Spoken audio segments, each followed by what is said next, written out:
मैं आप सभी युवा खिलाड़ी से कहूंगा, आपके सामने दो विकल्प हैं। आज आप देखते होंगे और देश के लिए चिंता का विषय भी होना चाहिए, हम लोग अपने समय का उचित उपयोग करने की आदत आज भी नहीं डाल पाए। फालतू के कार्यों में हम लोगों का बहुत बड़ा समय जाता है। एक युवा पीढ़ी के लिए जो सबसे बड़ा चैलेंज है वह है स्मार्टफोन। स्मार्टफोन से जितना आप दूरी बना लेंगे, जितनी जरूरत हो उतना उपयोग करिए, लेकिन अनावश्यक उसका उपयोग ये आपकी आई साइट को भी प्रभावित करता है और आपके समय को भी और आपके श्रम को भी खराब करता है। एक तो उससे जितनी दूरी बना पाएंगे उतना वह आपके लिए उचित होगा। दूसरा है नशा। एक खतरनाक है, नशा नाश का कारण है। जो नशे की तरफ गया तो मान के चलिए वो कहीं किसी लायक नहीं रह पाएगा, किसी भी लायक नहीं रह पाएगा। अपने आप को तैयार करना, और इसके लिए खेल की इतनी ढेर सारी कार्यक्रमों के साथ सरकार, केंद्र और राज्य सरकार आपके पास आई है आपके लिए प्रोत्साहन करने के लिए।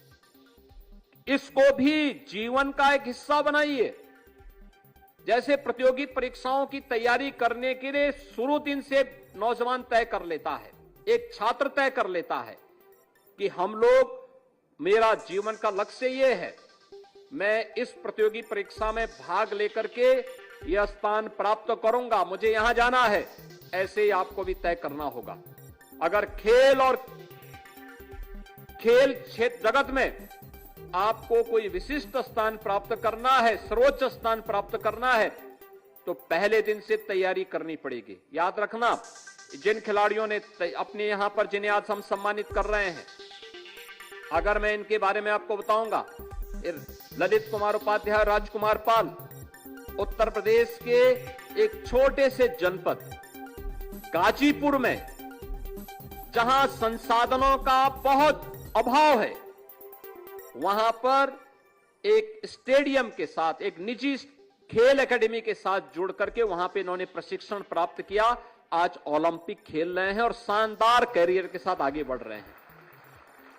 ऐसे ही यहां पर जो खिलाड़ी पैरालंपिक में, आपने यहां पर अभी जिन खिलाड़ियों को यहां पर अभी हम लोगों ने सम्मानित किया है, प्रवीण कुमार गौतम बुद्ध नगर के, पैरालंपिक में इन्होंने गोल्ड मेडल जीता है।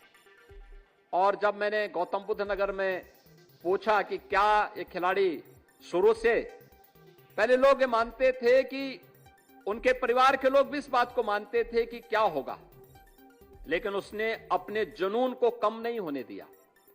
पहले वो पेड़ों में चढ़ करके वहां से कूदता था, यानी दिव्यांग होने के बावजूद पेड़ के ऊपर से चढ़ करके कूद रहा है। और अभी आपने देखा होगा पैरालंपिक में कैसे वो छलांग लगा रहा है, यानी एक अपनी दिव्यांगता को फेल करते हुए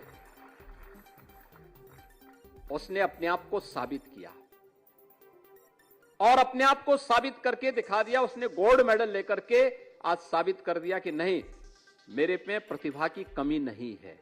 ऐसे जितने खिलाड़ी हैं, आज तो संसाधन सरकार पर्याप्त मात्रा में उपलब्ध कराने को तैयार है।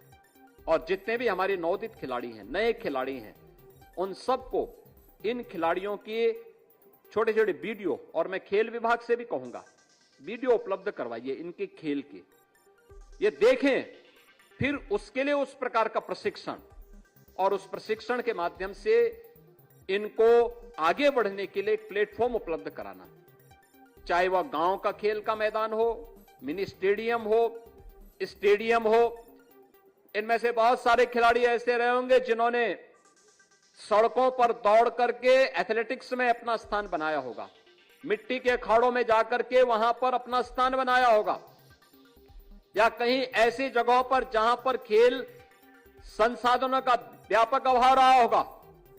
आज तो केंद्र और राज्य सरकार इस मामले में एक प्लेटफॉर्म उपलब्ध करा रही है, अच्छे प्रशिक्षण के साथ साथ प्रशिक्षक भी उपलब्ध करवा रही है।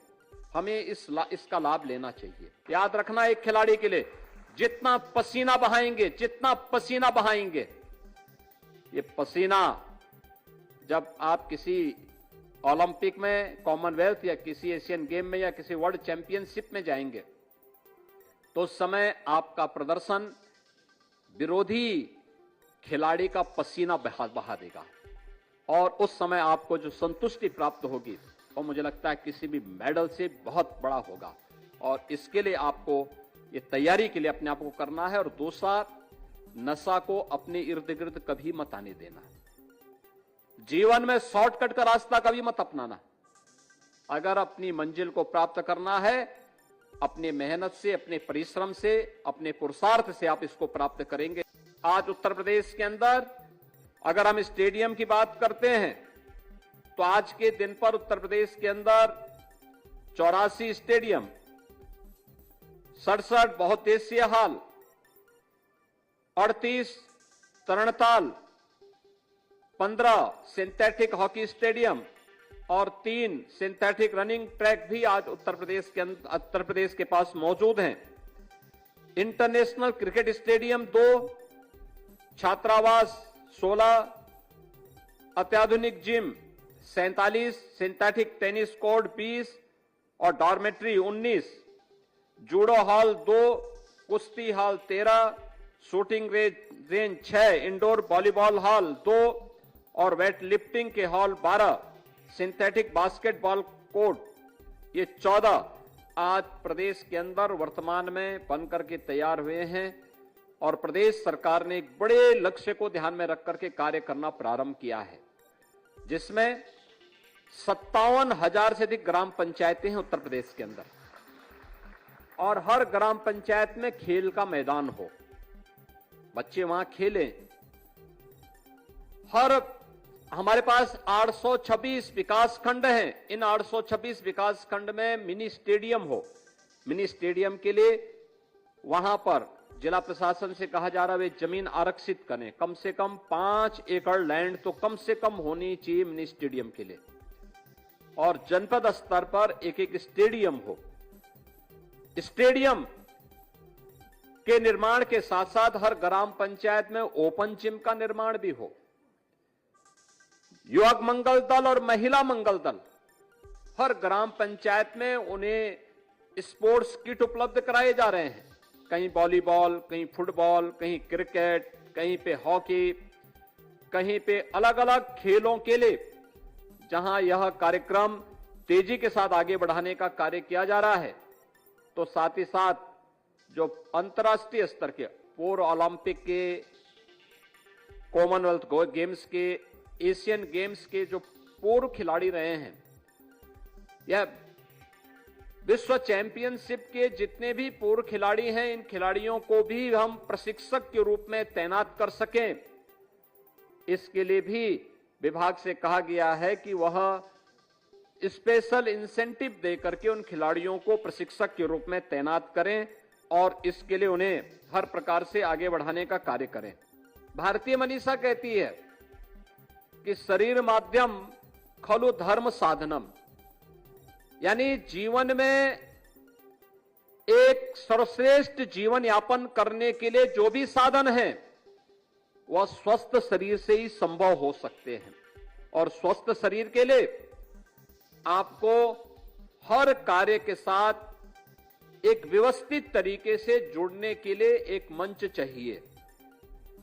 ये जो खिलाड़ी यहां पर हैं जिन्होंने मेडल जीते हैं, ये केवल मेडल और पुरस्कार ही नहीं प्राप्त होने वाले हैं, इन खिलाड़ियों को उत्तर प्रदेश सरकार की नौकरियां भी इनका इंतजार कर रही हैं। अभी टोक्यो ओलंपिक में मेडल जीतने के लिए श्री ललित कुमार उपाध्याय को हम लोगों ने सीधे डिप्टी एसपी के पद से प्रदेश के अंदर उन्हें नियुक्ति पत्र दिया है। इसके अलावा अन्य तमाम खिलाड़ी इस संबंध में प्रदेश के अंदर इन्होंने यहां पर उन्हें प्रदेश के अंदर यहां पे प्रदेश सरकार ने उन्हें नियुक्ति पत्र देकर के सम्मानित किया है। प्रदेश सरकार आज उन लोगों को अपने साथ जोड़ रही है। क्रिकेट के लिए सुश्री दीप्ति शर्मा, एथलेटिक्स के लिए सुश्री पारुल चौधरी, शूटिंग खिलाड़ी में अखिल श्योराण, कबड्डी में अर्जुन देसवाल, ये सभी प्रदेश सरकार में डिप्टी एसपी के पद पर सीधे सीधे भर्ती किए गए हैं और जूडो खिलाड़ी के रूप में श्री विजय कुमार यादव को और कुश्ती खिलाड़ी के रूप में सुश्री दिव्या काकरान को ये नायब तहसीलदार की सीधी नियुक्ति इन्हें उपलब्ध कराई गई है।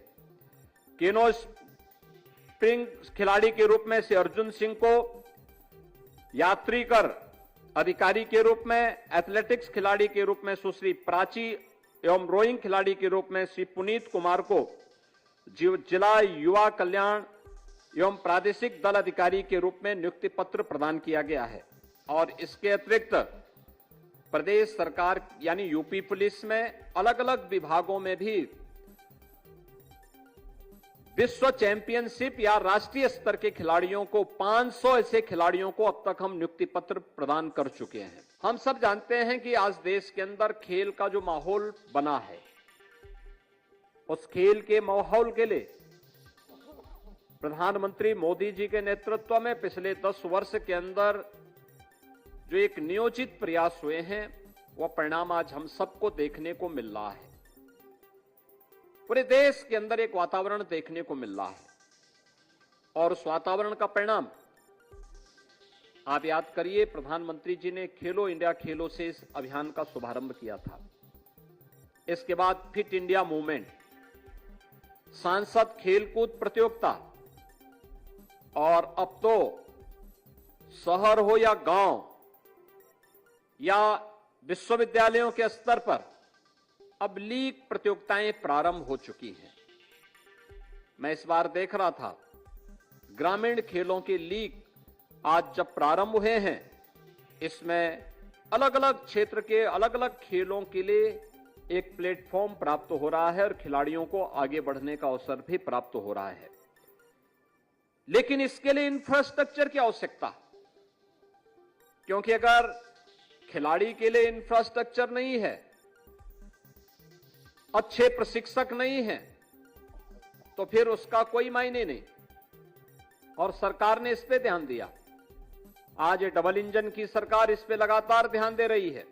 प्रदेश के अंदर खिलाड़ियों के लिए, उनके प्रोत्साहन के लिए हर वर्ष हम लोग जो किसी भी अंतर्राष्ट्रीय प्रतियोगिता में जो खिलाड़ी प्रतिभाग करता है और पुरस्कार प्राप्त करता है, उनके लिए प्रदेश के अंदर पुरुषों में प्रदेश के अंदर हम लोगों ने लक्ष्मण पुरस्कार और महिला वर्ग में ऐसे खिलाड़ियों के लिए रानी लक्ष्मीबाई पुरस्कार की घोषणा की है, जिसमें सरकार उन्हें नगद राशि के साथ साथ उन्हें इसके प्रमाण पत्र आदि से सम्मानित करने का कार्य करती है। जो पूर्व खिलाड़ी हैं, उन खिलाड़ियों को जिन्हें अर्जुन पुरस्कार या द्रोणाचार्य पुरस्कार, ध्यानचंद पुरस्कार या खेल रत्न पुरस्कार या पद्म पुरस्कार खिलाड़ियों को जिन्हें प्राप्त हुआ है, उन खिलाड़ियों को 20,000 रुपये प्रतिमाह की वित्तीय सहायता प्रदेश सरकार देती है। जो वृद्ध और अशक्त विपदाग्रस्त राज्य स्तर के खिलाड़ी हैं, उन्हें 4,000 रुपये, राष्ट्रीय स्तर के खिलाड़ी को 6,000 रुपये और अंतर्राष्ट्रीय स्तर के खिलाड़ी को 10,000 रुपये प्रतिमाह वित्तीय सहायता प्रदेश सरकार उन्हें उपलब्ध करवाने का कार्य कराती है। एकलव्य क्रीड़ा कोष का भी गठन प्रदेश के अंदर किया गया है और साथ साथ उत्तर प्रदेश के अंदर पहला स्पोर्ट्स यूनिवर्सिटी का निर्माण भी हम लोग मेरठ में कर रहे हैं। मेरठ मेजर ध्यानचंद के नाम पे आज वहां पे एक स्पोर्ट्स यूनिवर्सिटी का निर्माण का कार्य युद्ध स्तर पर आगे बढ़ा है।